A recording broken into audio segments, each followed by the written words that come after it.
Ram Ram Hare Ram Ram, Ram Ram, Hare Hare. Hare Krishna Hare Krishna, Krishna Krishna, Hare Hare. Hare Krishna, Krishna Krishna, Hare Hare, Hare Rama, Rama Rama, Hare Hare. Vancha kalpatrupasya kripa sindhu pevacha patitanam pavanebhyo vaishnavebhyo namo namaha. Ananta koti vaishnav vrind ki jai. Namacharya Srila Haridas Thakur ki jai. Prem se kaho Shri Krishna Chaitanya Prabhu Nityananda Shri Advaita Gadadhara Shri Vasadi Gaura Bhakta vrind ki jai. Srila Prabhupada ki jai. All glories to the assembled devotees. Hare Krishna. Please accept my humble obeisances. This is Sanita Ramya from Sharjah, UAE, welcoming all of you to this Bhakti Sangha Japa conference call. I thank all of you for attending this session. Please forgive me for interrupting your ecstatic chanting. I would like to read the 10 offenses to the holy names which are to be avoided, written by Srila Vyasadeva in the Padma Purana. Number 1, to blaspheme the devotees who have dedicated their lives for propagating the holy name of the Lord. Number 2, to consider the names of demigods like Lord Shiva or Lord Brahma to be equal to or independent of the name of the Lord Vishnu. Number 3, to disobey the orders of the spiritual master. Number 4, to blaspheme the Vedic scriptures or scriptures in pursuance to the Vedic version. Number 5, to consider the glories of chanting Hare Krishna to be an imagination. Number 6, to give some interpretations to the holy name of the Lord. Number 7, to commit sinful activities on the strength of the holy name. Number 8, to consider the chanting of Hare Krishna as one of the auspicious ritualistic activities which are offered in the Vedas as fruitive activities, karma kanda. Number 9, to instruct a faithless person about the glories of the holy name. Number 10, to not have complete faith in the chanting of the holy name and to maintain material attachments even after understanding so many instructions on this matter. It is also an offense to be inattentive while chanting. Every devotee who claims to be a Vaishnava must guard against these offenses in order to achieve the desired success. Krishna Prema. Hare Krishna. I once again welcome all of you to this Bhakti Sangha Japa conference call. So today we will be moving on to our next session, that is Srimad Bhagavatam. Before moving to the next session, I would like to know who are all present on the call. Hare Krishna. Hare Krishna, Nita Mataji, Dandrat Pranam, Srila Prabhupada ki jai, Guru Maharaj ki jai, Preeti Dasi from Charlotte. Hare Krishna. Hare Krishna, Preeti Mataji. Please accept my humble obeisances. All glories to Srila Prabhupada. Thank you so much, Mataji, for joining the call. Hare Krishna. After a long time, we are hearing your name, Mataji. Yes, Mataji. Yeah. Hare Krishna, Anita Mataji. Please accept my humble obeisances. Srila Prabhupada ki jai, Guru Maharaj ki jai. This is Aditi Devi Dasi in Canada. Hare Krishna, Aditi Mataji. Please accept my humble obeisances. All glories to Srila Prabhupada. Thank you so much, Mataji, for joining the call and giving your association. Hare Krishna. Hare Krishna. Hare Krishna, Anita Mataji. Krishna, Anita Mataji, Srila Prabhupada and Guru Mataji. Hare Krishna, You Krishna and Kumari all- Mataji. Yes, Mataji. Please go ahead, Krishna Kumari Mataji. Thank you, Mataji. Hare Krishna to everyone. Hare Krishna, Krishna Kumari Mataji. Please accept my humble obeisances. All glories to Srila Prabhupada. Thank you so much, Mataji, for joining very consistently from the starting. Hare Krishna. Yes, Manjari Leela Mataji. Hare Krishna, Hare Krishna, Anita Mataji. Please accept my humble obeisances. All glories to Srila Prabhupada and Shri Guru and Shri Gauranga, and to the all assembled devotees. This is Manjari Leela Devi Dasi from Naperville. Hare Krishna. Hare Krishna, Manjari Leela Mataji. Please accept my humble obeisances. All glories to Srila Prabhupada. Thank you so much, Mataji, for joining the call. Hare Krishna. Hare Krishna, Anita Mataji, Dhanavad Pranam, all glories to Srila Prabhupada. This is Vinita Gandharvika Devidasi from College Station, Texas. Hare Krishna, Vinita Gandharvika Mataji. Please accept my humble obeisances. All glories to Srila Prabhupada. Thank you so much, Mataji, for joining the call. Hare Krishna. Hare Krishna, Mataji. Please accept my humble obeisances. All glories to Srila Prabhupada and Shri Guru and Gauranga and all the assembled devotees. This is Yashamati Priya Devi Dasi from Chicago. Hare Krishna, Yashomati Priya Mataji. Please accept my humble obeisances. All glories to Srila Prabhupada. Thank you so much, Mataji, for joining the call and giving your association. Hare Krishna. Hare Krishna. Anyone else who would like to introduce themselves? Hare Krishna Mataji, Dhanavad Pranam to you and all the devotees. All glories to Guru Maharaj, all glories to Prabhupada, all glories to Guru and Gauranga. This is Srimad from Detroit. Hare Krishna, Mohini Lakshmi Mataji, please accept my humble obeisances. All glories to Srila Prabhupada. Thank you so much, Mataji, for joining the call and giving your association. Hare Krishna. Hare Krishna Mataji, please accept my humble obeisances. All glories to Srila Prabhupada and Guru Maharaj and all of the devotees here. This is Ekaradika Leela Devidasi. Hare Krishna, Ekaratika Leela Mataji, please accept my humble obeisances. All glories to Srila Prabhupada. Thank you so much, Mataji, for joining the call very consistently. Hare Krishna. Hare Krishna. Hare Krishna, Anita Mataji, please accept my humble obeisances. All glories to Srila Prabhupada and all the assembled devotees. This is Indulekha Karna Devi Dasi from Nepal. Hare Krishna, Indulekha Karuna Mataji, please accept my humble obeisances. All glories to Srila Prabhupada. Thank you so much, Mataji, for joining the call. Hare Krishna. We can move on to the recording, Mataji. Hare Krishna, Hare Krishna, dear devotees. I would like to welcome all once again for this Mukti Sangha Japa conference call. So today we will be moving on to our next session, that is Srimad Bhagavatam, which will be given by Her Grace Krishna Rupa Mataji. Before moving on to the session, I would like to hand over call to Her Grace Tiffany Mataji for giving brief introduction on Her Grace Krishna Rupa Mataji. Hare Krishna, Tiffany Mataji. Please accept my humble obeisances. All glories to Srila Prabhupada. Thank you so much, Mataji, for giving your association. Over to you, Mataji. Hare Krishna. Hare Krishna, Mataji. Hare Krishna, dear devotees. Please accept my humble obeisances. All glories to Srila Prabhupada. This morning, we have Her Grace Krishna Rupa Mataji with us to give us our Srimad Bhagavatam class, which we're so fortunate to take her association. Mataji joined ISKCON in 1998 and was initiated by His Holiness Gopal Krishna Goswami Maharaj in 1999 at the ISKCON Pune Temple. Krishna Rupa Mataji is educated in software engineering and earned a MBA from Amity University, BEd from Mumbai University. She's Microsoft Certified System Engineer, Cisco Certified Network Professional, and Java Certified Programmer. Wow. She has over 10 years experience in the IT industry and worked for companies like HP, Dell, Wipro. She is also a former teacher with the Delhi Public Schools. Mataji gives motivational talks on stress management, art of positive thinking, time management, personality development, especially for school children, youth, and corporates.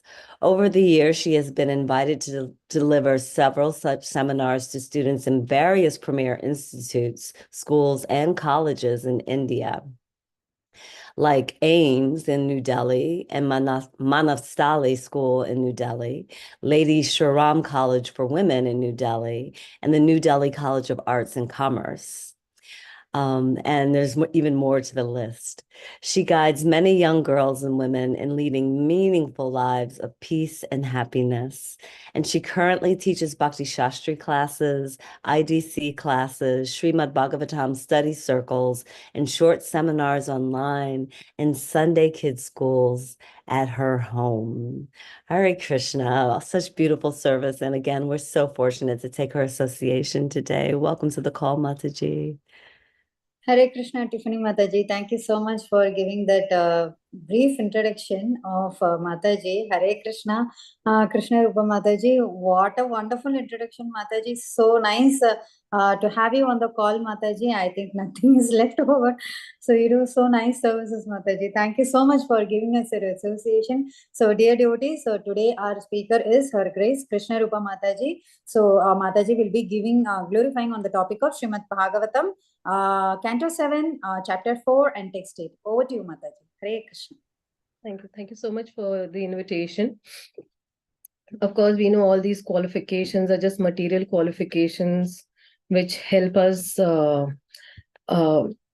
get to understand the Srimad Bhagavatam more better. And the spiritual qualification is more important. Spiritual qualities are more important as such. So I consider spiritual qualities more important for myself, at least, than material qualifications. So we'll just start. Today I have a bad throat, a very, very bad throat. So please excuse me while I'm giving class in case there is some interruption for a few seconds. So maybe I won't be singing Jai Radha Madhav. We can just straight start with Mangala Charan.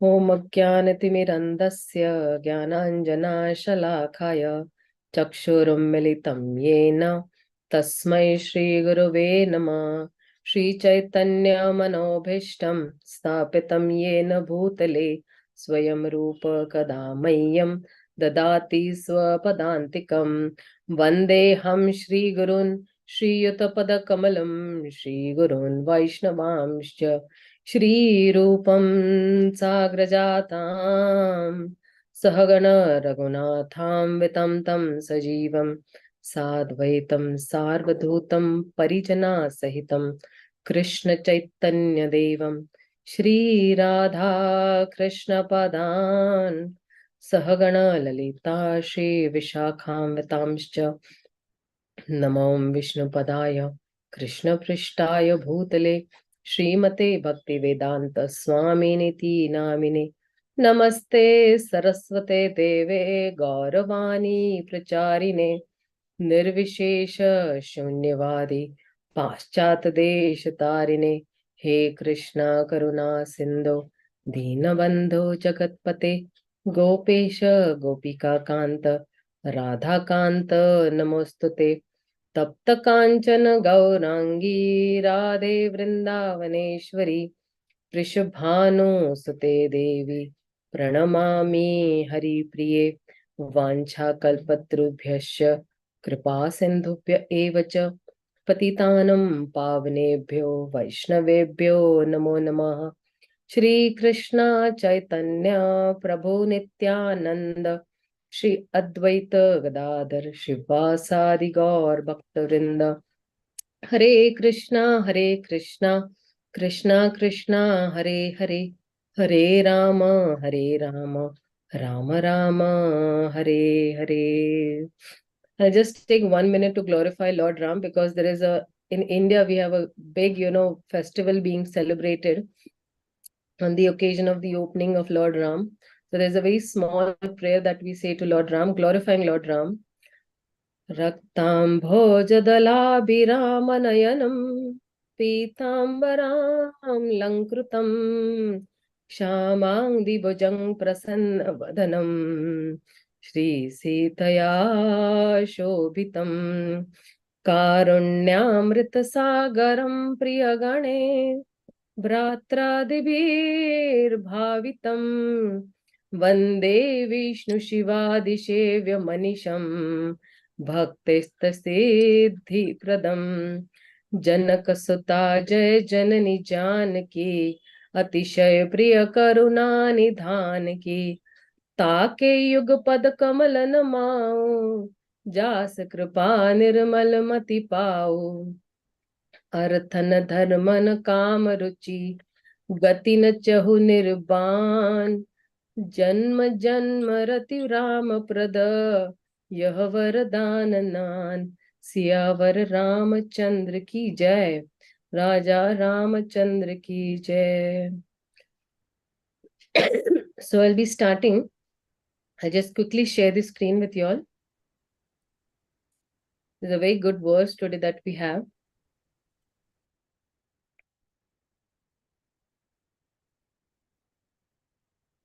So it is canto number 4, chapter number 4, text 8, sorry. Devo dayana shriya jushtam. Somebody wants to repeat, I can repeat. Hare Krishna, can I? Yeah. Devo dhyana shriyajushtam अध्यास्ते समत्रिपिष्टतम् अध्यास्ते स्म त्रिपिष्टपम् महेन्द्र भवनं साक्षन्निपत महेन्द्र भवनं साक्षान्निर्मितम् विश्वकर्मणा त्रैलोक्य Lakshmi ayantanam. त्रैलोक्यलक्ष्मी आयतनम् Adhyuvasakilardhitmata. अध्युवासा किलार्धिमत धीमत् अध्युर्वासा किलार्धिमत्. Okay, Hare Krishna. So translation is, Hiranyakashipu, who possessed all opulence, began residing in heaven with its famous Nandan garden, which is enjoyed by the demigods. In fact, he resided in most opulent place of Indra, the king of the heaven. The palace had been directly constructed by the demigod architect Vishwakarma and was as beautifully made as if the goddess of fortune of the entire universe resided there. Purport by Srila Prabhupada. Srila Prabhupada ki jai. From this description, it appears that all the heavenly planets of the upper planetary system are thousands upon thousands of times more opulent than the lower planetary systems in which we live. Vishwakarma, the famous heavenly architect, is known as the constructor of many wonderful buildings in the upper planets, where there are not only beautiful buildings, but also many opulent gardens and parks, which are described as Nandan Devodhyana, gardens quite fit to be enjoyed by the demigods. This description of the upper planetary system and its opulences is to be understood from authoritative scriptures like the Vedic literatures.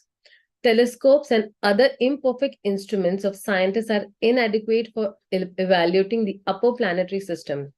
Although such instruments are needed because the vision of so-called scientists is imperfect, the instruments themselves are also imperfect. Therefore, the upper planets cannot be appraised by imperfect men using imperfect made instruments. Direct information received from the Vedic literature, however, is perfect. Shabda Praman. So Prabhupada is actually focusing more on Shabda Praman over here rather than Pratyaksha or Anuman Praman. So the scientists, they are doing Anuman Praman.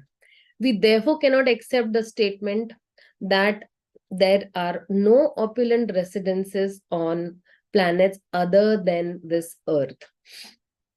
So very nicely Srila Prabhupada, if you see where he's describing, and Prabhupada so much he's stressing on Vedic planetary system when he's saying that you have to understand the Vedas through the scriptures. You have to understand these planets through the Vedas. And Vedas are those, Jnana Chakshu, or the scriptural, seeing through the scriptural eyes that will help us to understand correctly also and precisely also. So if you see, there are three planetary systems, the lower, the intermediate, and the upper planetary systems. And the human beings on the earth, they are situated, at the beginning of the very intermediate worlds. But living beings like Brahma and, others, they live in the upper planetary system, which means they live in the topmost loka, that is called the Satya Loka. And in Satya Loka, the inhabitants are fully cognizant of this Vedic wisdom. And that is why this mystic cloud of material energy is completely cleared. Now, this has been given in the, I'm talking from the first canto, 19th chapter, where it has been said. And even in the Bhagavad Gita, of course, there are three divisions of material spheres in this universe. That is the Urdhva Loka, the Madhya Loka, and the Adho Loka. So Urdhva Loka is the topmost planet, Madhya Loka is the midway, planets, and Adho Loka is the downward planet. So beyond the Urdhva Loka planets, that is to say that because beyond Brahma Loka are the material coverings of the universes, and above it is the spiritual sky, that is, which is, it has an unlimited expansion, containing, unlimited self-illumined Vaikuntha planets.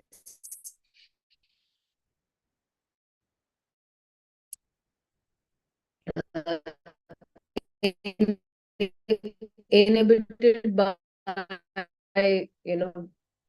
the Supreme Lord himself with his associating entities.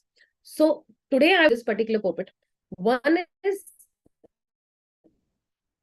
Prabhupada is speaking about the higher planetary systems. I'll try to explain the higher planetary systems. And second is the demonic nature. Enjoy everything. And, from okay, for example, if I have some demonic qualities, then how will I overcome those demonic qualities?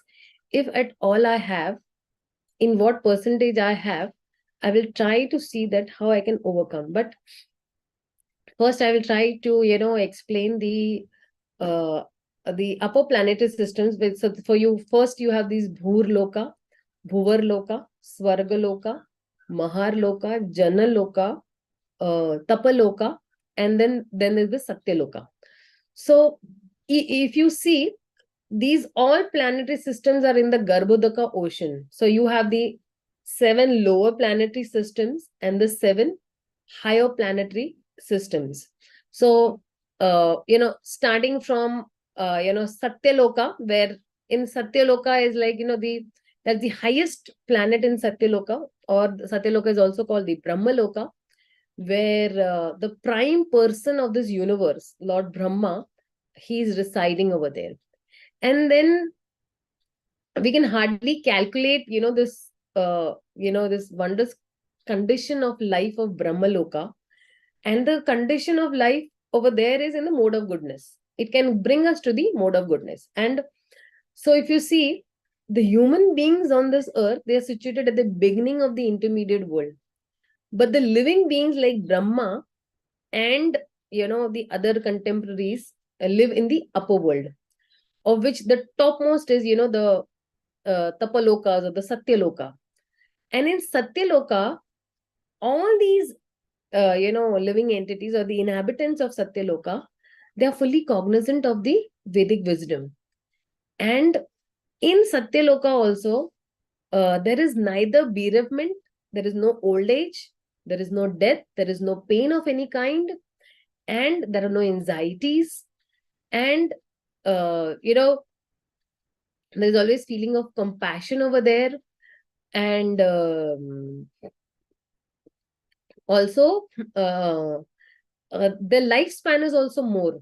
The lifespan is somewhere, it goes into billion years. Now coming to Tapaloka, Tapaloka means people who perform very severe penances over there. Then they are transformed to the Tapaloka. And in Tapaloka, when there is destruction, annihilation of this material world, in the Tapaloka, there is no destruction. The higher planetary systems, beginning with the Mahar Loka, Jana Loka, and Tapaloka, they are not, inundated at the time of devastation. So in the upper planetary systems, Swargaloka, Janaloka, Tapaloka, Brahmaloka, etc., the living entities, they enjoy a longer duration of life. As an increased amount of knowledge is also there. There is bliss also is there of existence. So if you see, Srila Vishwanath Chakravarti Thakur estimates that Dhruva Loka, the pole star, is somewhere close to 38 lakh yojanas spread out. It is above the sun. And above the Dhruva Loka is Mahar Loka, and above the Mahar Loka is Jana Loka. So, it keeps on multiplying, and the area keeps on expanding more and more as such. And then the distance from the sun to the Satyaloka is somewhere, 18 million miles away as such, that way.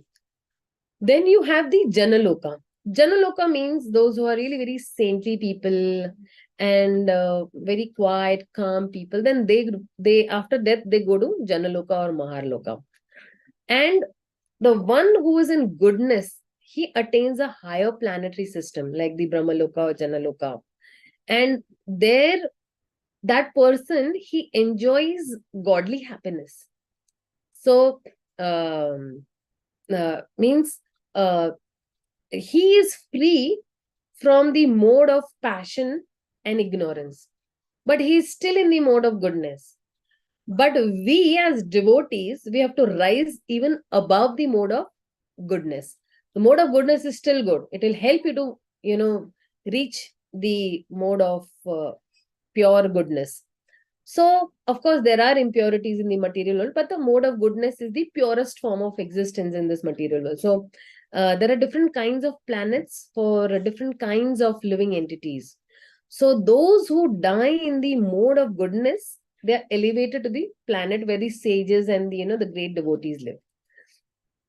And even the Supreme Lord once has said that, long ago in Janaloka, all these wise sages, they resided, and then they performed a very great sacrifice for the Supreme Lord by, chanting transcendental sound vibrations.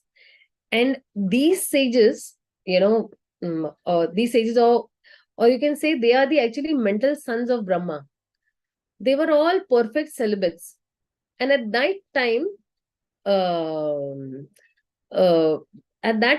Brahma was visiting the Lord on Shwetadeep. And that time, the Supreme Lord, who is actually, who actually the Vedas glorify. So he was resting actually over there. So a very lively discussion arose among the sages of Janaloka about the nature of the Supreme Lord. And that's how, that conversation goes on between Lord Brahma and the Supreme Lord.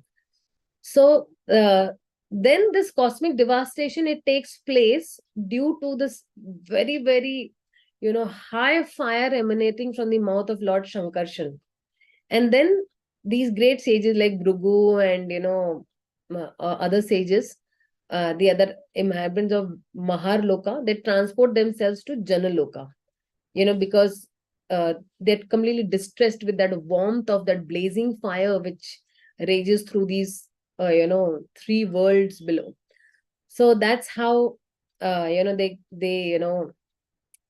transport themselves to Janaloka. And then is the Maharloka. So actually I'm coming from top to the bottom place. So when this yogi, he alone goes beyond the cycle of this, Shishumara, he attains this Maharloka, where very purified saints like Bhrigu and their and other sages also, they enjoy a big big lifespan over there. So, and these sages and saints, they are promoted beyond this heavenly planets to Maharloka. And so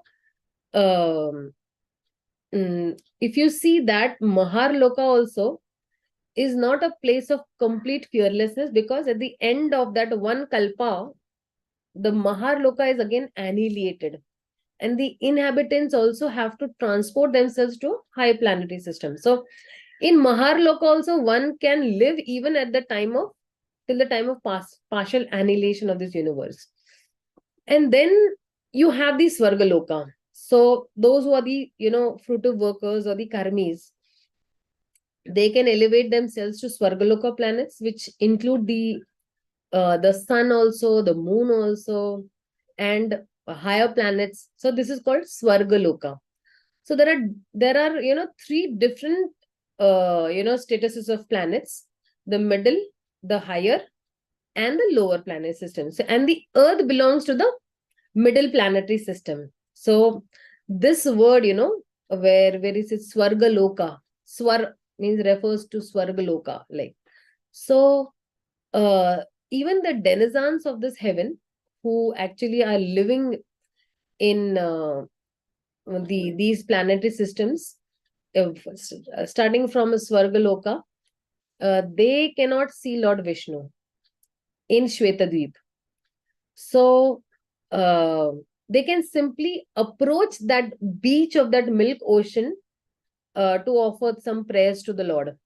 And they can appeal something on some occasions, and then they hear something. Like if the Lord has to incarnate, then the Lord will give them some instruction. They can only hear the voice. So at the end of Lord Brahma's day, everything, up to this Swargaloka, actually it is merged into that water. And the next morning, when there is darkness in the universe, then Brahma again brings the phenomenal manifestation into existence. And in the Bhagavatam, it is described that it is he who manifests this universe. So Indra, the king of the higher planetary systems, has the power to push down any conditioned soul attempting to go from the lower to the higher planetary without some proper qualification. And then if you see nowadays, if you see people want to go on the moon, they're also attempting to go on the moon, and they want to go to Swargaloka by some artificial mechanical means. But that attempt is not really very successful, because because it appears that anyone who wants to attempt to go to the higher planet system by some mechanical means, which actually these planet systems are called Maya, actually is condemned to go, to these, hellish planets in the lower portion of this universe. So to go to the higher planetary system, one needs sufficient good qualification or good qualities also. See, a sinful person who is in the mode of ignorance and who is addicted to drinking, meat eating, and illicit sex will never be able to enter the higher planetary systems by any mechanical means. So, if somebody has gone somewhere, it should be understood that he must have, by illusion, gone to some other place, but not to these higher planetary systems. And then you have the Bhuvar Loka. The Bhuvar Loka means actually these are those semi-demigods who live into this Bhuvar Loka, like the Gandharvas or the Chanaras or the Vidyadharas, those who can sing very nicely, who can dance very nice. And they all are very highly intelligent people in the upper planets. So the human beings are inhabitants of the intermediate planets, and the Asura are the inhabitants of the lower planets. So while passing through that northern direction of this Bhuvar Loka, these central denizens, they are called the Chanaras and the Gandharvas also.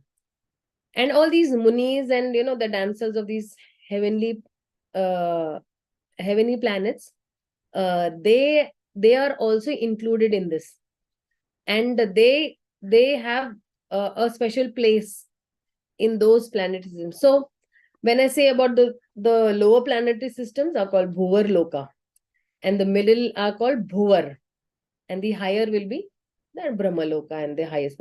So this is like, we are the ones who are living in the Bhur Loka.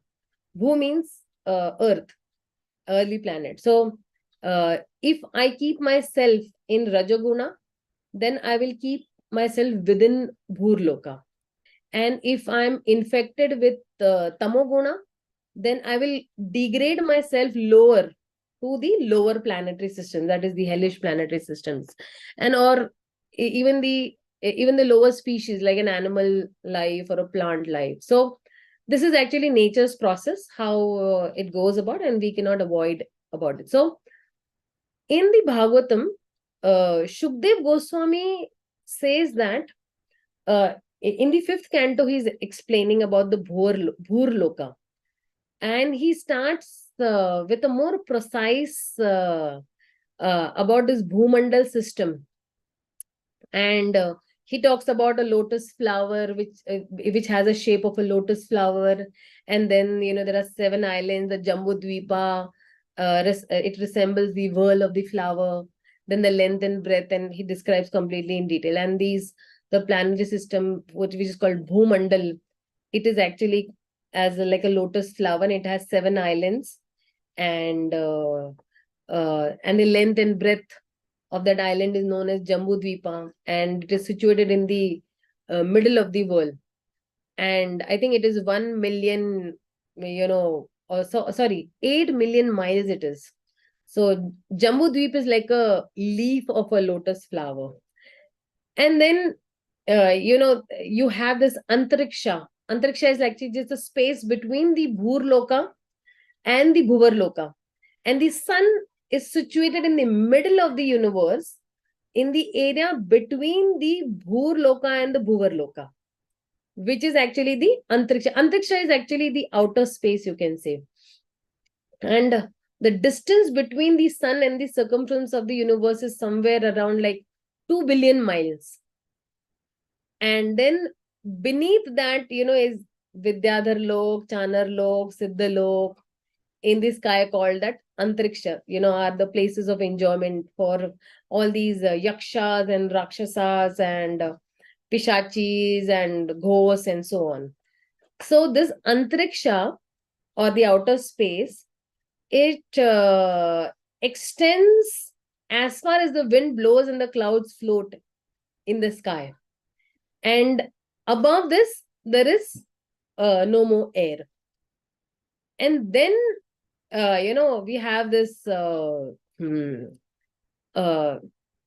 this, then you have all the lower, planetary systems. Of course, I'm not going to go in details with the Atala, Vitala, Sutala, Talatal, Mahatal, Rasatal, Patala.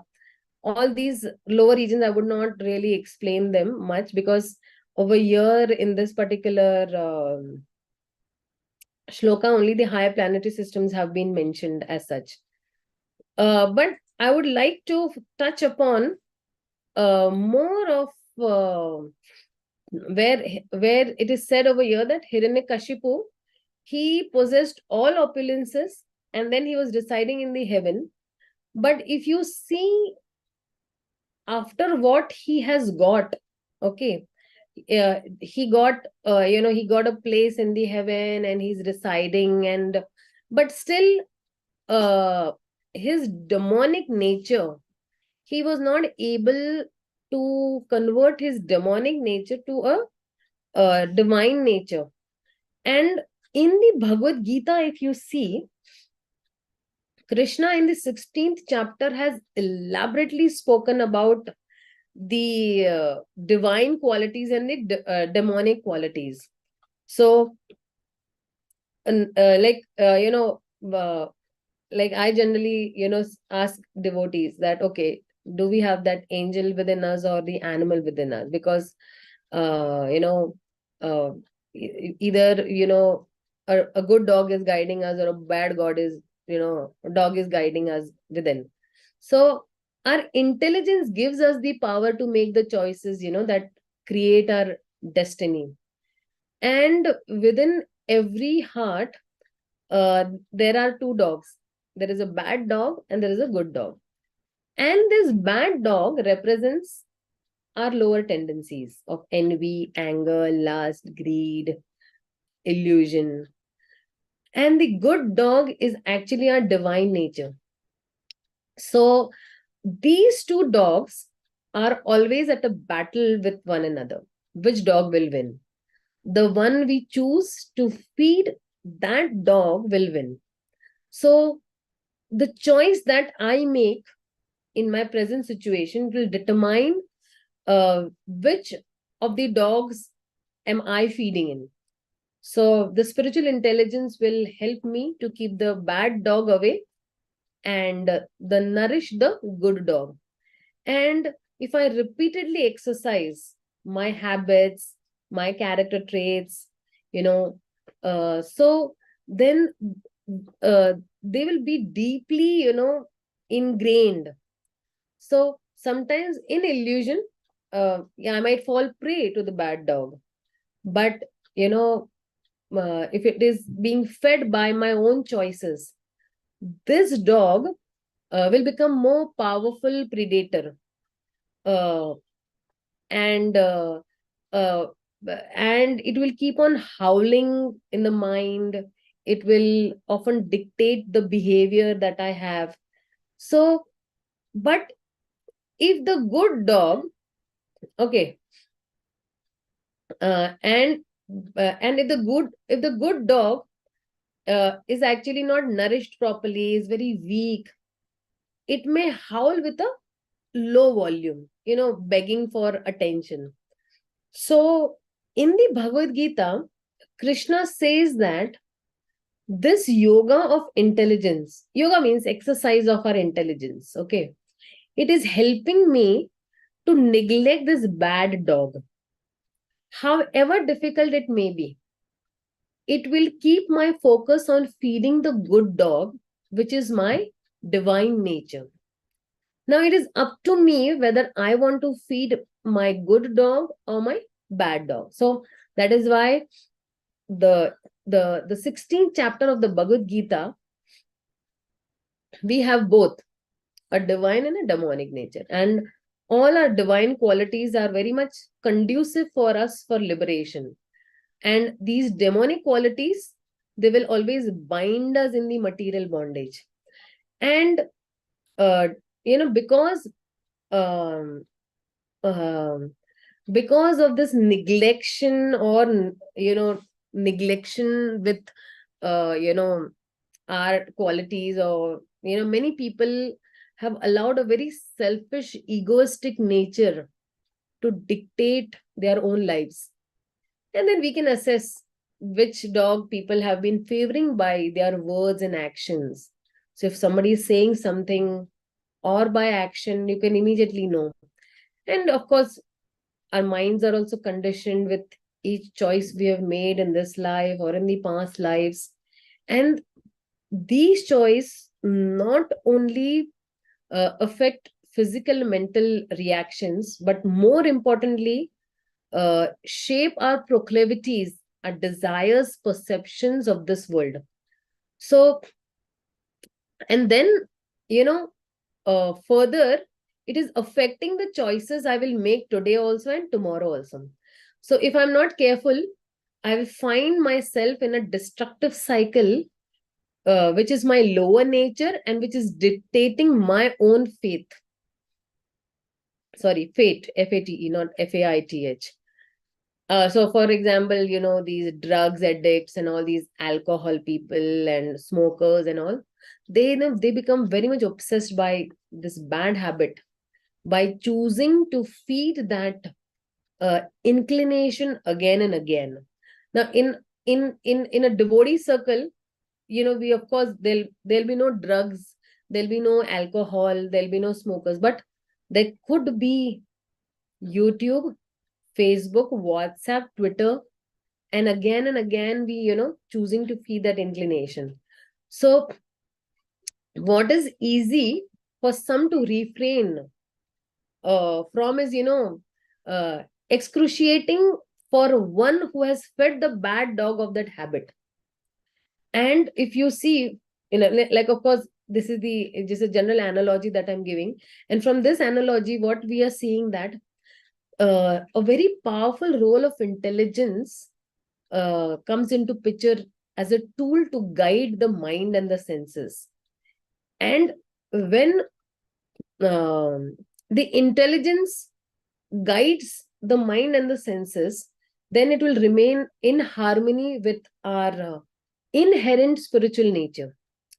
So the bhakti yoga that is there, it is teaching us that rather than suppressing my unhealthy tendencies with my intelligence, I should choose positive alternatives. So keeping my mind and senses engaged in thoughts, words, actions that will liberate me, right? So, of course, if you see, if I use a sharp tongue, what could be, the possible, outcome be that somebody might be hurt. But opposite of a sharp tongue, like, of course, if you see in the Bhagavatam, even Shringi had a sharp tongue. And because of that sharp tongue, he actually cursed, right? But then, if I take help of the opposite of a sharp tongue, then what is the opposite of a sharp tongue? That is a, more sober tongue or a sweet tongue. And a sweet tongue can definitely inspire also. It can, glorify the Supreme Lord also. And it can change many hearts also. If I use a sharp tongue, I won't be able to change the hearts of that other person who's not yet a devotee, who's yet to become a devotee. So, or, a disproportionate anger, like Durvasa Muni. So, if I have anger, then opposite to that anger will be, I should have patience with people, or I should deal with people more patiently or more tolerantly with people, so that my tolerance power, as and when my tolerance power will increase, I will be more humble. When tolerance reaches 100%, humility starts from there only. So I'll be more humble. Or, for example, I have some craving for something that is being prohibited to me. Like, for most of the devotees, the biggest challenge is chocolates. So what can I, see? Because my tongue has that taste. So I'm craving for something which is not, which is detrimental to my spiritual life. Then what can I fill it with? I can fill it with something more productive, which is going to help me in the longer run and which is going to liberate me. Or somebody has a habit of overeating and lying, flat after food, or bad association like Duryodhana. So all these, qualities, if we keep a check and make a checklist of this, okay, this is what, I'm lacking. And that is very important to journal also. You journal every day. Journal for 5 minutes. Journal of gratitude, journal of, overcoming something, 2-3 things you can journal about. And then if you'll see, as His Grace Vaisheshika Prabhu says, that whatever you write down, it starts manifesting. So for example, tomorrow I want to distribute 10 books. I write down tomorrow I have to distribute 10 books. And you hit the road, it will definitely actually manifest.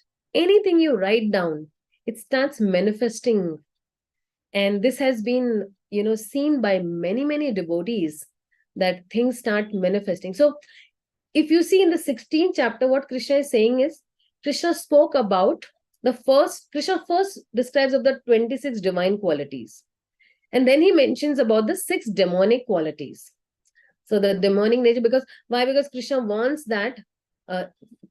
to assure Arjun that he possesses divine and not demonic qualities, and he's describing the activities, the mentality, and the qualities of those with demonic tendencies. So Krishna repeatedly is casting these mischievous demons into demonic, abominable species. So those who do not abide by the instructions of the Supreme Lord, those who do not abide by the Vedic scriptures, then they go into a lower species of life. So, and very elaborately, Krishna explains about demonic qualities, that how they develop from the mode of passion and ignorance, and any activity that is done in the mode of passion and ignorance, then there is no possibility of liberation.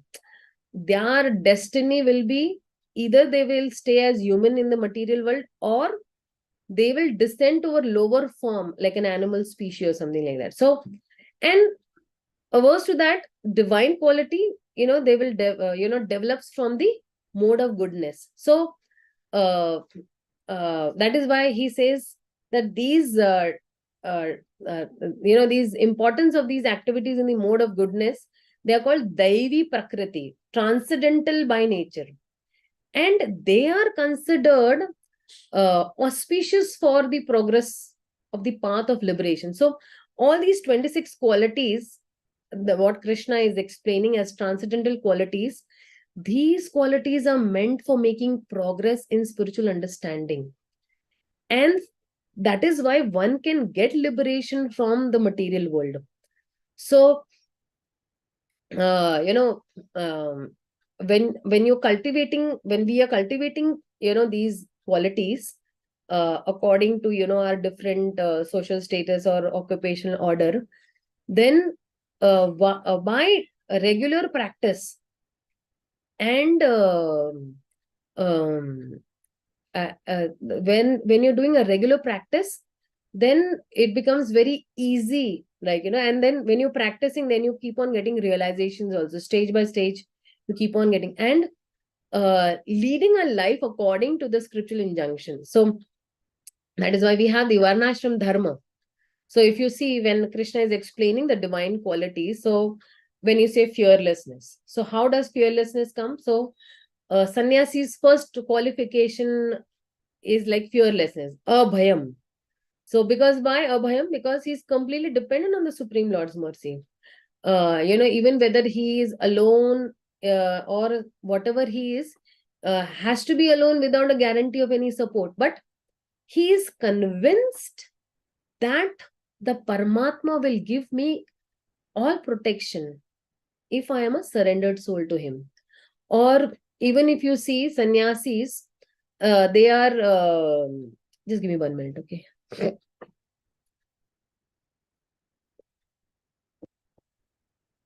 Sannyasis are more into cultivation of knowledge, because the duty of the sannyasi is he must cultivate and give transcendental knowledge, especially to the householders.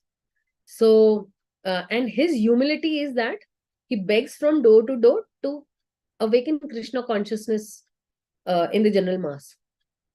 Or he has to remain pure. He has to purify his existence. What is that called? Sattva. What is that word called? Sattva samsuddhi. So he's strictly following all the rules and regulations. And like for example, Lord Chaitanya Mahaprabhu was very, very strict. And especially they are forbidden intimate association with women. Chaitanya Mahaprabhu, even he punished Chota Haridas Thakur for that. So sannyasis are supposed to. Now, if you see some divine qualities of the grihasthas, giving charity is a divine quality for grihastha. Why? Because charity given in the mode of goodness at the right time, at the right place, and to propagate Krishna consciousness, that is a mode of goodness. And charity in the mode of passion and ignorance is just a waste of time. So it's not going to give you anything in return. So that way.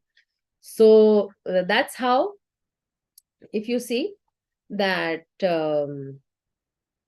all these divine qualities that are there in, like even self-control, if you see,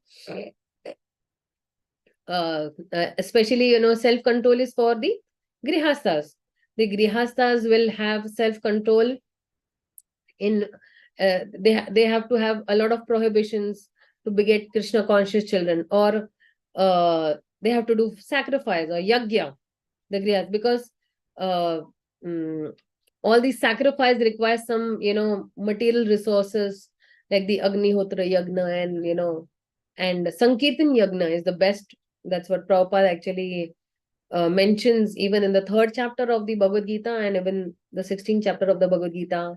Because why? Sankirtan is most inexpensive. You don't have to spend so much money at all. You just have to use some mridang, kartal and books in your hand and keep on singing the glories of the Lord. And anyone can do. And this is for the highest benefit of mankind. Now, recently we had the book distribution marathon, and I'm sure most of the grihasthas have done something really great. They've hit the roads. They've done some good book distribution. And this is your sacrifice. So book distribution in itself is a, yagya that we are performing. The Agnihotra Yagna, you can say, for us is that. And for the brahmacharis, then you have swadhyay, or they do the Vedic study. The brahmacharis are recommended to follow celibacy and engage their mind in studying the Vedic literatures and austerity. In fact, austerity is such a thing that all the ashramas have to follow austerity to some extent. And austerity of the body, austerity of the mind, austerity of the tongue, and it is refuting the show bottle spiritualists who say that, okay, there is no need of austerity in life. And one can go on speculating, So such philosophy will attract many followers. And if you see simplicity, all the ashramas have to follow non-violence, truthfulness, or renunciation, tranquility, compassion, gentleness, modesty, steady determination. All these things, are there for all the 4 ashramas. In fact, vigor for the Kshatriyas, because Kshatriyas are supposed to give protection to the weaker sections of the society. Or even forgiveness is for, I think, all the 4 classes of society. Or cleanliness is also there. Freedom from envy is also for all the 4 classes of the society. And freedom from passion and, ignorance, that is also very much for all the 4 classes of society. So if you see the demonic nature, the pride, anger, arrogance, conceit, harshness, or ignorance, all that demonic nature, what is the nature of the demons, that they do not know that what is to be done and what is not to be done. Also, the demons, they don't follow shastras. Also, these demons will never be clean or proper in their behavior. And forget about being truthful. They will always be they will always lie for their own benefit. Of course, they are also selfish and self-centered also. They're not selfless. Now, if you see, divine qualities will be completely opposite. The divine people, they know what to do and what is to be done at the right time, at the right place. They know. The divine people will also follow the shastras. They will always be clean. Of course, we have a bath thrice a day. So clean from inside and clean from outside also. Inside, we are cleaning the soul by chanting the Hare Krishna Maha Mantra. And outside, we are bathing and keeping everything clean. Cleanliness is next to godliness. And we are not selfish. We have understood this one thing, that being selfish is not going to take me, anywhere. Being selfless. And even in the society also, you see, there are so many people, all these philanthropist people, when they are selfless, they feel more happy. So a divine person will always try to see that how can I be selfless?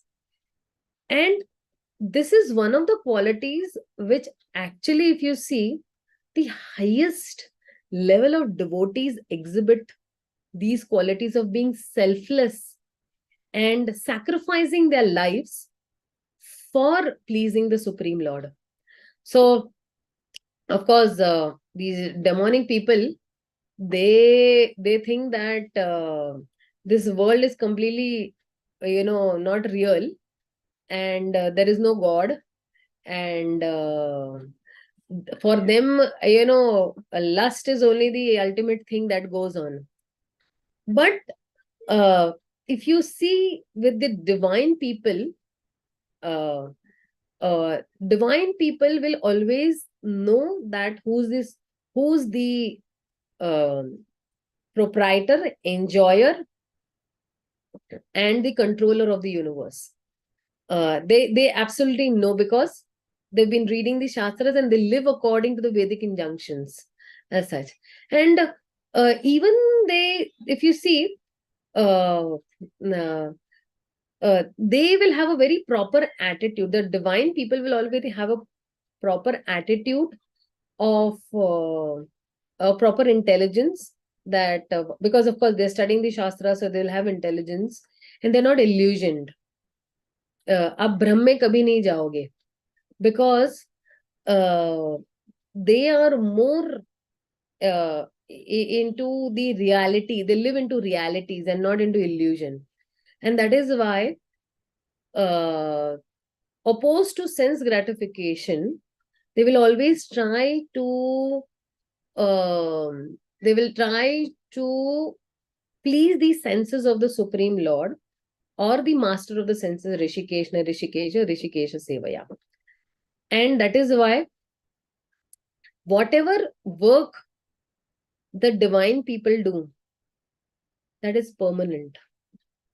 The demonic people will, whatever they will do, they will never be happy, they will never be satiated, they'll be always unhappy, they'll be always having pride and false prestige will be there. They'll always think I am the controller and the enjoyer, and I am perfect, I am powerful, and they will be always perplexed also. They will always they'll be falling more down towards the hellish planets as such. So these demonic people will be always envious of God. Like Hiranyakashipu is envious of God. He's envious of even the saintly people. He's envious of even Prahlad.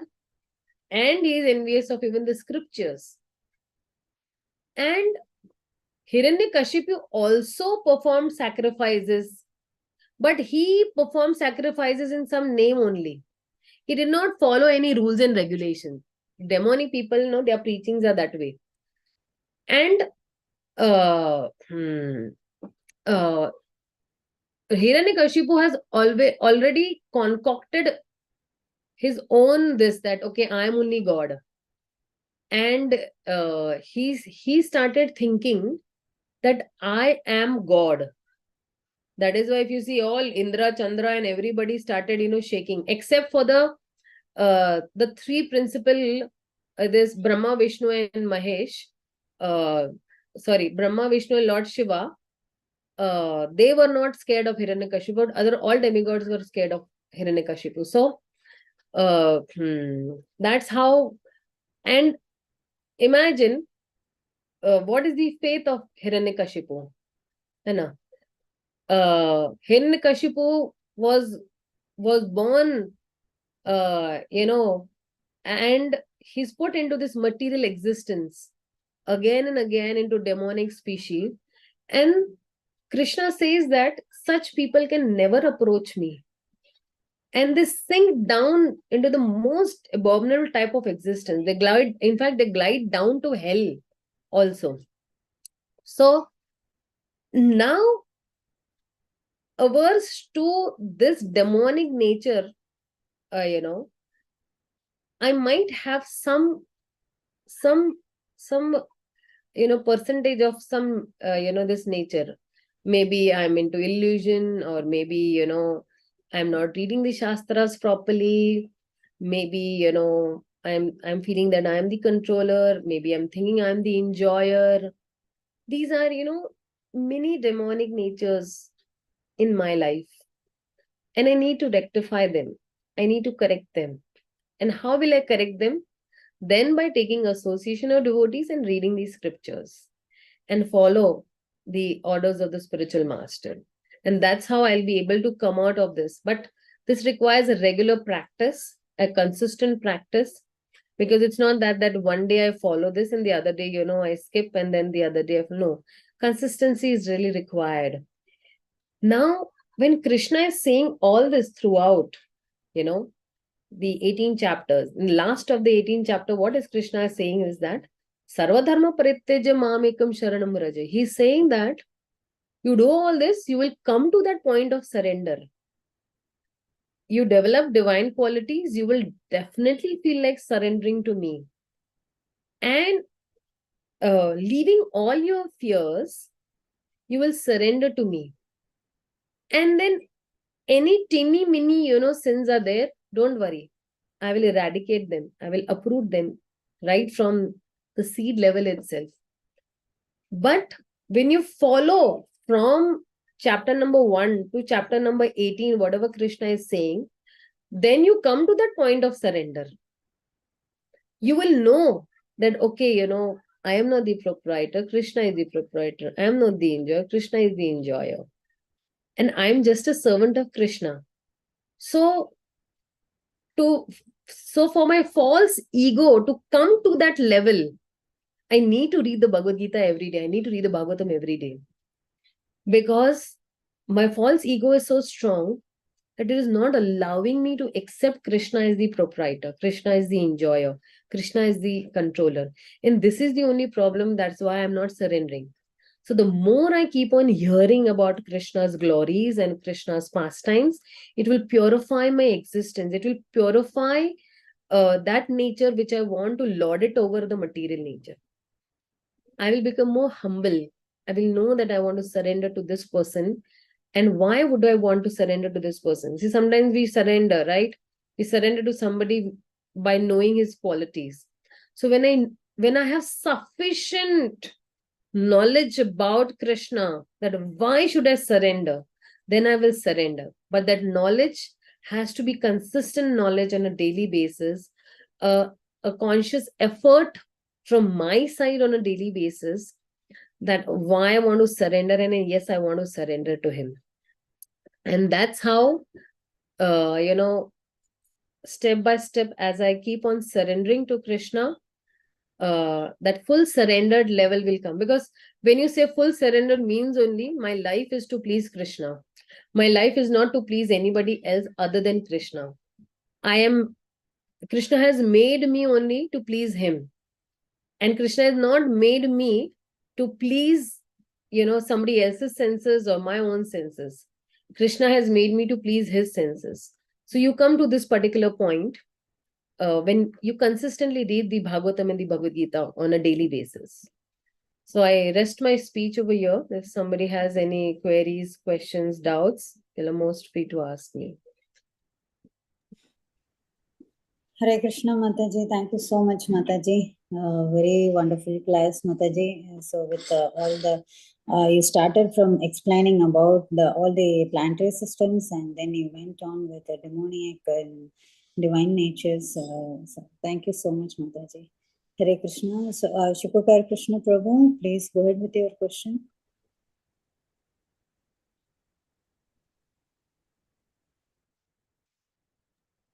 Hare Krishna, Mataji, thank you very much. Hare Krishna, Krishna Rupa, Mataji. A very exhaustive class. You told what are the divine qualities, what are the demoniac qualities, how to get out of demoniac qualities and come to divine qualities. One question is, you said in the spiritual world, they are all divine nature, but Indra Loka, where there is Swarga Loka, they are having the tendency for sexual enjoyment.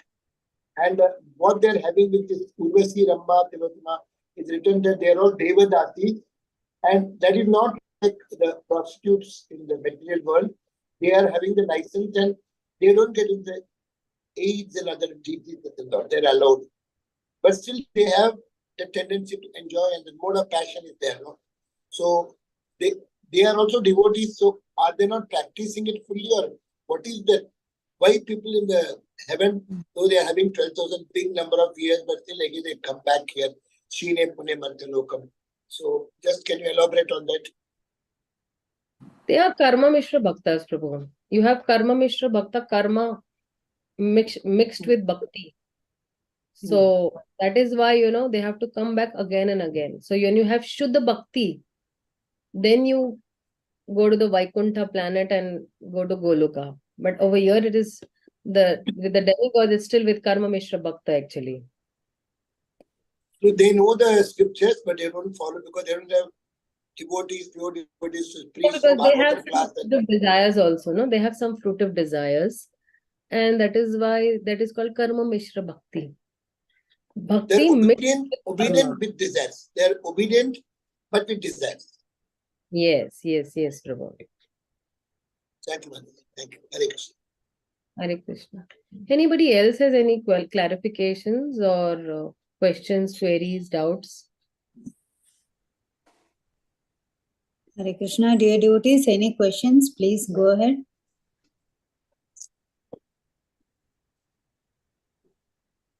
Yeah, Radha Jyoti Mataji. Thank you, Mataji. Hare Krishna and Danvat Pranam to you. Hare Krishna, Danvat Pranam, Mataji. Mataji, thank you so much for giving that analysis about two dogs that are inside. It gave a real insight how we have to look forward.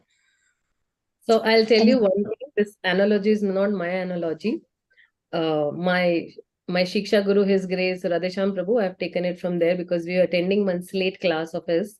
So I've taken it from there. So that's coming from him. Yeah, I heard from him also in one of the lecture, but giving at this point, because there are many things that we deal on a daily basis, and we don't even think about what is exactly happening, and we go forward and give our opinions even though we are understanding it's self-centered. So it helped.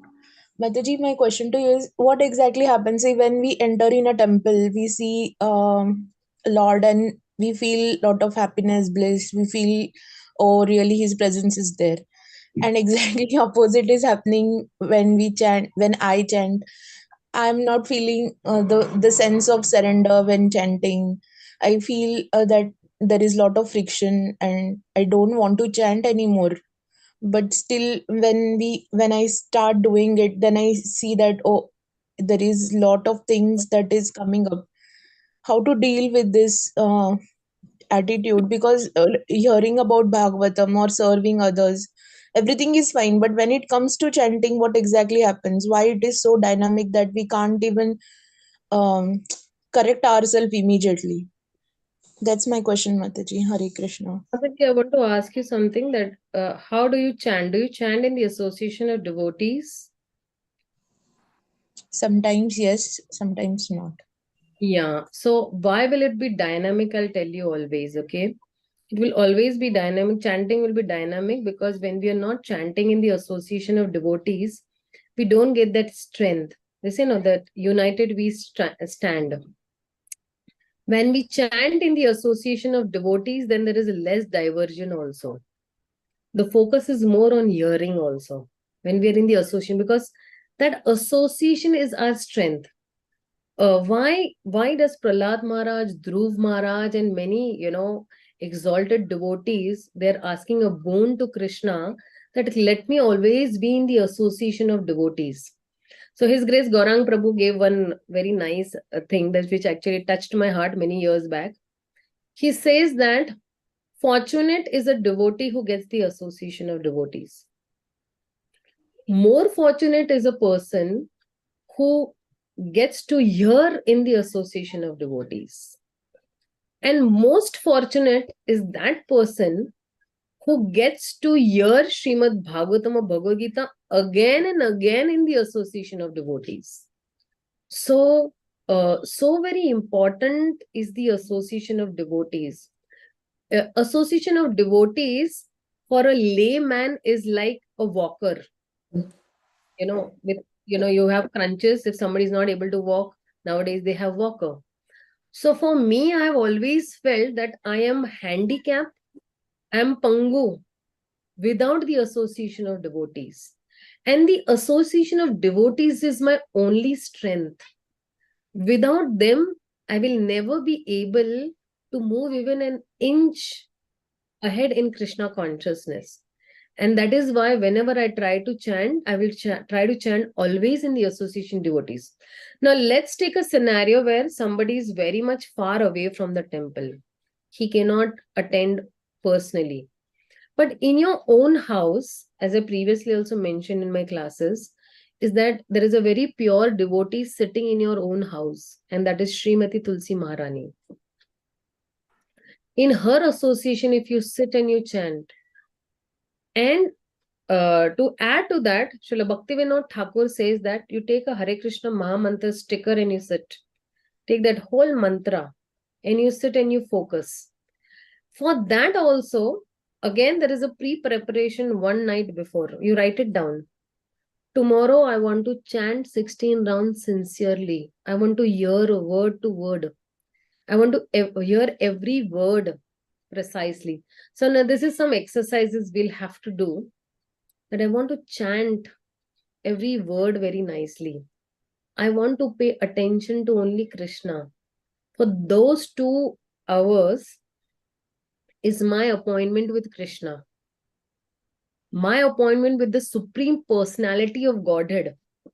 For example, somebody wants the appointment with the Prime Minister and how happy he is. Okay, today, for us, imagine we have an appointment with Krishna. What is our privilege? This privilege is not with even Brahma, Indra, Chandra, Vayu, anybody. But we have a privilege with Krishna, 2 hours appointment with Krishna. Krishna is personally with us actually, but because of my imperfect senses, I'm not able to perceive him. But 2 hours with, the Supreme Personality of Godhead. And this is I always tell, this is my investment in that relationship with Krishna. I am in love with Krishna, so I will invest time in him. I will always, have, it's a love story. So a love story in a love story, so that love story is not one-sided. Ki wahan se Krishna is, loving me and here I don't love him. So a love story will have 2 characters and both love each other. So from there, Krishna loves me. Krishna is loving me in many different ways, right? But here I am, I am saying that here I say that no, I don't want to love Krishna. So this morning time is my time to deepen my relationship with Krishna. And if you see, bhakti is not about only individual effort. I always say it's a 2-sided love story. With each step of devotion and commitment from my side, Krishna will reciprocate with his infinite grace. Patiently he's awaiting us to turn towards him. So that little investment we can, try to do, that will help us also. And then chanting will never be dynamic for you then. I hope this helps you. Or something. Yes, Mataji, I am trying to understand. I'm not at that level to, grasp it and follow it and apply it immediately. But Mataji, what exactly happens when we chant? When we chant when we are with devotees physically present, especially in temple, that time everything is fine. We are able to understand how exactly we are chanting. But when we are alone, we tend to when I chant, I feel that what exactly is happening is I'm not able to surrender properly. Even though Yeah, sometimes that is why we don't have to be alone. That is why we don't have to chant alone. We have to always, it's a mandatory for me that I have to compulsory, even if I reach to that Shuddha Sattva level, even if I become a pure devotee, I will still chant in the association of devotee. Why does Haridas Thakur chant in front of Srimati Tulsi Maharani? He is a Naam Acharya. So compulsory, हमारे लिए compulsory है that we chant in the association of devotees, make a conscious effort that we chant in the association of devotees. Is that helping Yes, you, or more clarification you need? thank you so much. Yeah, I'll yeah. apply it, Mataji, from tomorrow. Thank you so much. Grateful to you. Thank you so much, You don't Mataji. have association, you find association. You find even 2 people are enough. One more person with you and Srimati Tulsi Maharani. 3 people are also equally enough for you. I pray for that, Mataji. Hare Krishna. I'll pray for you too. Thank you so much, Mataji. I especially liked that this 2 hours is like I'm loving Krishna. So that part I really liked.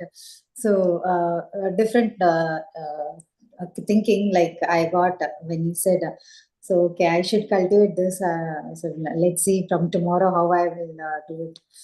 Thank you so much, Mataji, for that. Balram Prabhuji, please go ahead. Thank you, Mataji. Hare Krishna, Dandavat Pranam. Hare Krishna. Mataji, you brought many points that take home. I think it's, I can see that your sadhana is so great and it was flowing like a river. It was so nice. I felt so nice and happy, and I feel like, oh my God, I should follow this kind of, things came in mind. And it's not clarification, maybe a comment, but you can give me more insight on this. You said ego and the humility. The more we surrender, that means I'm not anything. And in that way, I'll surrender to Krishna, then you will be humble. So that means we can measure ourselves how much ego we have.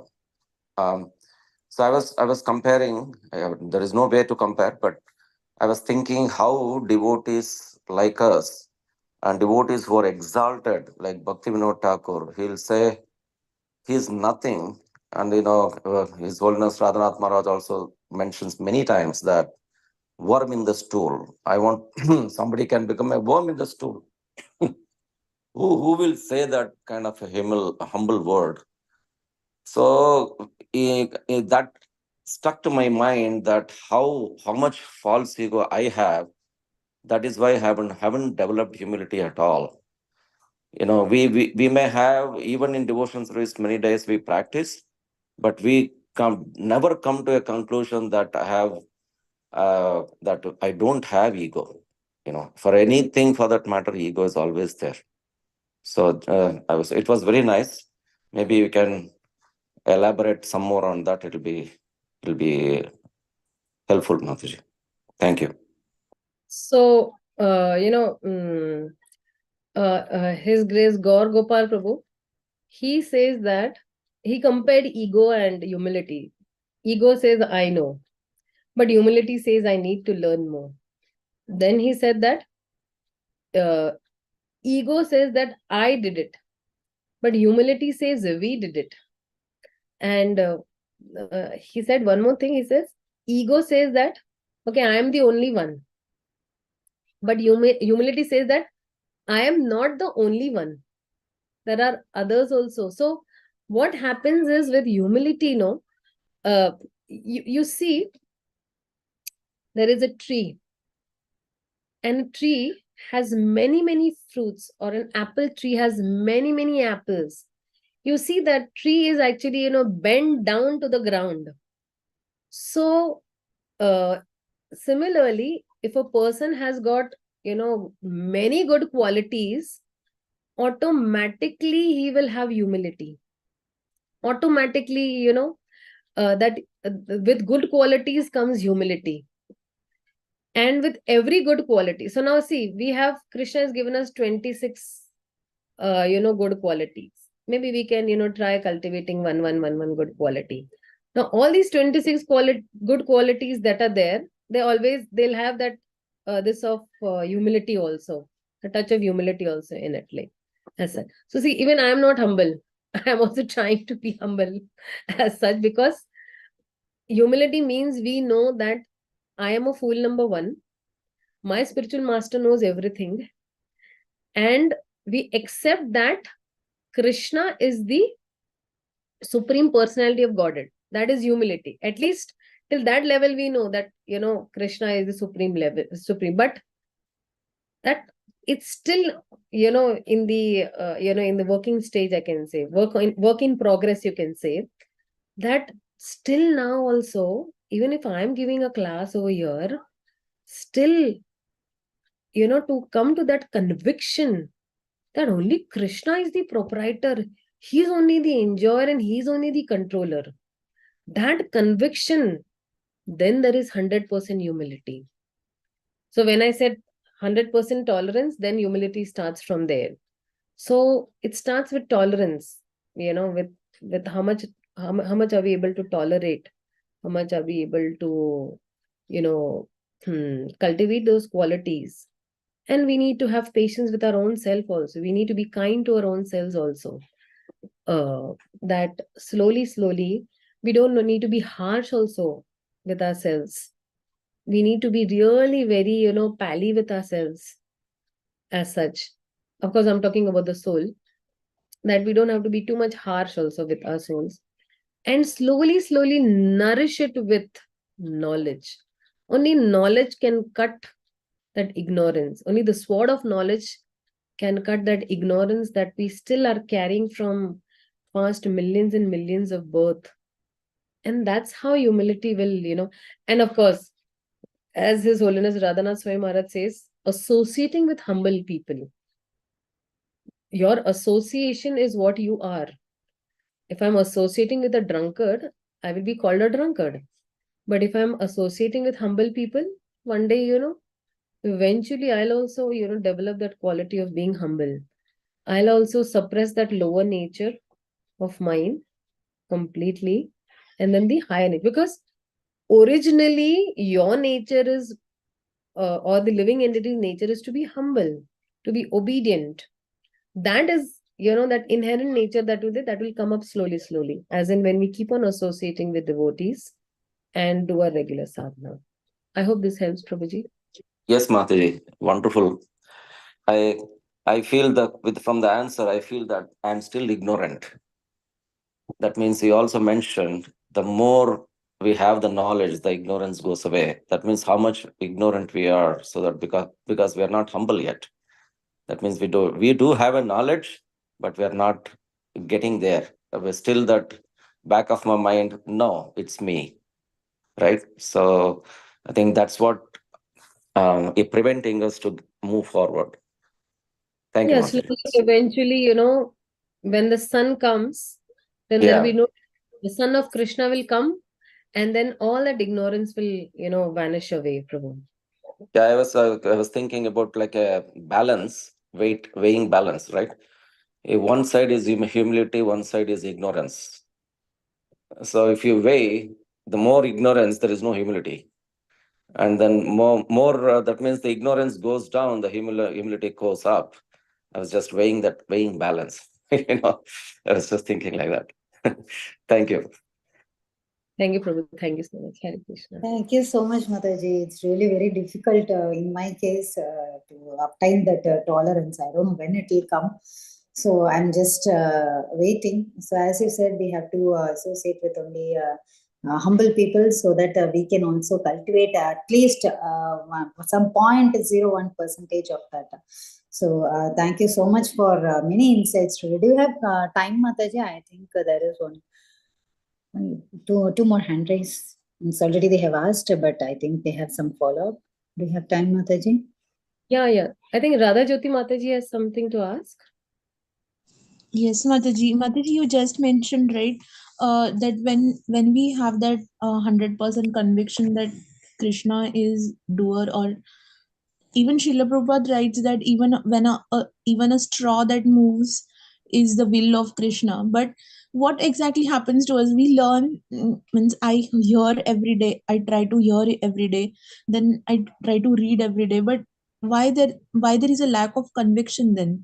Because the intelligence is convinced, but then when it comes to application, there is a huge gap. What exactly is happening? Why we are not able to apply it? Because that's what my question was. So see, a very simple, example I'll give. Okay. So in the market, there is a new cream that has come. Okay. Which says that, okay, this will make, all your pimples go away. Okay. So there is an advertisement come. Then one of the friends, she applies that pimple cream, and her pimple go away. Then she tells you also try it. And you hear it from her, you buy that, and you also apply it, and your also pimple goes away. Now your next friend that is there, she also has pimples, and then she also applies that cream, and her pimples are also gone. Now what has happened in this case is that you have heard first, Shravan karke हमने apply किया है. We apply it, okay? When we hear something, we actually first contemplate and then we apply. And then when we apply, we get that realization. Till the time we will not apply it, we will not get realization. Like for example, when you're chanting, it's not like that you're not getting any realizations. You are getting realizations. Aisa nahi hai. Otherwise, you wouldn't chant the next day, right? The very much praman, or what do you call praman in English? very fact that you are chanting on a daily basis. Proof. Praman means proof, no? Yeah. Proof. Proof. The very proof that you're chanting on a daily basis is that only that you're getting some realization in your chanting. Whether you're getting taste or not, we are not chanting for taste. We're chanting to please the Supreme Lord. Okay. Now, whether he wants to give us taste, he does not want to give us taste, that is his desire. Okay. So the very fact that you are chanting, you are applying what your guru is saying, is like sakshatkar you will get slowly.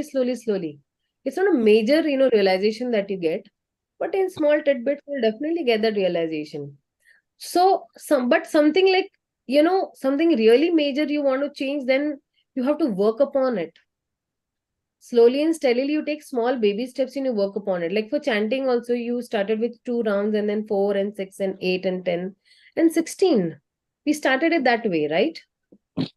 So slowly take some steps and then you will see a change in your life. Sometimes we think that, no, I will become a pure devotee and then only I'll start. But no, eventually when we take small steps, we become pure devotees. Becoming a pure devotee is not one night affair. Becoming a pure devotee is lifetime's affair. And in this lifetime also, whether I'll become a pure devotee, I really don't know. But I have that patience to take another birth, another birth, another birth, another birth, and to go through that process. I'll have to have that patience to go through that process, what the process is to become a Shuddh Bhakta or a pure devotee. And for that, we need some patience. With patience, everything will go nice. Okay. Mataji, when we'll become pure devotee, at that time we'll understand that Krishna is doer. This is what I understood. Is my understanding correct, Mataji?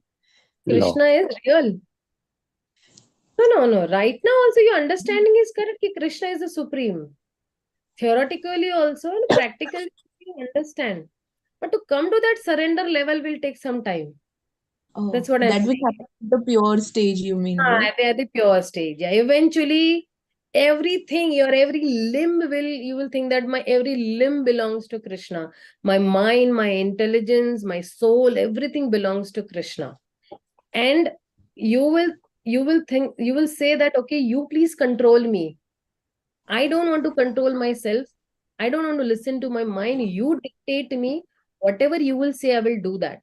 That surrender level will be then that time, Okay, Mataji. Thank you so much, Mataji. Eternally grateful to you. Thank you so much for the answer. Thank you so much. Thank you, Mataji. Shukakar Krishna Prabhu, Yeah. you have something to say? Yeah. Mataji, Hare Krishna.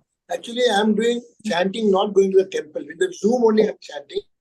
With my Shiksha Guru in Bangalore, there are around 40, 50 people, and she has assigned me the duty to find out somebody not chanting properly.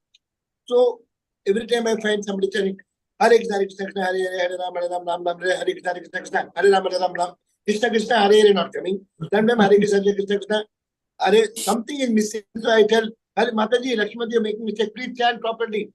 So I am getting disturbed. I feel I'm doing aparadh, but I've been told to do that. So they also tell Prabhu, good that you told, I made okay. So then I went to Anand Vrindavan in Bombay, and they are chanting 64 rounds. And if you don't go, they will write a letter. Why you didn't come, Prabhu? 3 days, what happened? So I am in the midst of so much of confusion. And as you said, alone if I chant, I will not be out getting sleepy. And I cannot go to the temple, it's very far. So how do I cope up with the Zoom chanting when I'm always feeling, hey, you are, Prabhu, chant, don't do very fast, don't go slow like that. I feel I'm doing aparadh. So see, when we correct people, or devotees, then there is a sandwich program. You glorify them, you give them room for improvement, and then again you glorify them. And that's how they will improve. No, I glorify also. When they chant probably, Mataji, Pakka, now it's very correct. So then it will not be an aparadh at all. 10 minutes baad wapas, so it goes, and it disturbs my chanting. I am always in that only. So as if I am a fault finder. No. Once you have told them, then your duty is over. You have done your seva. You just tell them once with the sandwich program, and then they know, because today no, nobody is a small child. Everybody is grown up and they are more matured people, right? You tell them once with this nice sandwich program, and then your duty is done. You don't have to touch them again anytime. They will But know फिर भी what. आता है ना, it comes when I'm chanting, I'm saying Hare Krishna Hare Hare Hare Ram Ram Ram Hare Krishna Hare Ram Ram Ram Hare Krishna Hare. Sometimes we need to ignore also, learn to ignore also. फिर अपने को बहुत disturb होता है. I've been told to correct it, I'm not doing so. So I'm really in the midst of so much. Anyway, Yeah. and then Yes. Anandandan Prabhu is very good, but more than 64 rounds on Ekadashi 190 rounds. So it's so much of other things, not able to cope up. But that is really good, really good. Hare Thank you. Krishna. Thank you Thank so you. much. You're always there to correct everyone. Thank you for that guidance to everyone. But as Mataji said, we have to refrain also. Once when we say, they will understand. So I think you should also take care of your health also in that way. So, Hare Krishna. Thank you so much, Prabhuji. Hare Krishna, Mataji. Thank you so much for such a wonderful class and very nice Q&A session also. Hare Krishna. Yes. So we want a session in future. So I think with your permission, we can end the call here. And devotees, pay our obeisances to Mataji. Vancha Panchakaptarubhyascha kripa sindhubhya eva cha patitanam pavanebhyo vaishnavebhyo namo namaha. की Srimad Bhagavatam ki जय। jai. Mataji. Jai. Jai. Jai.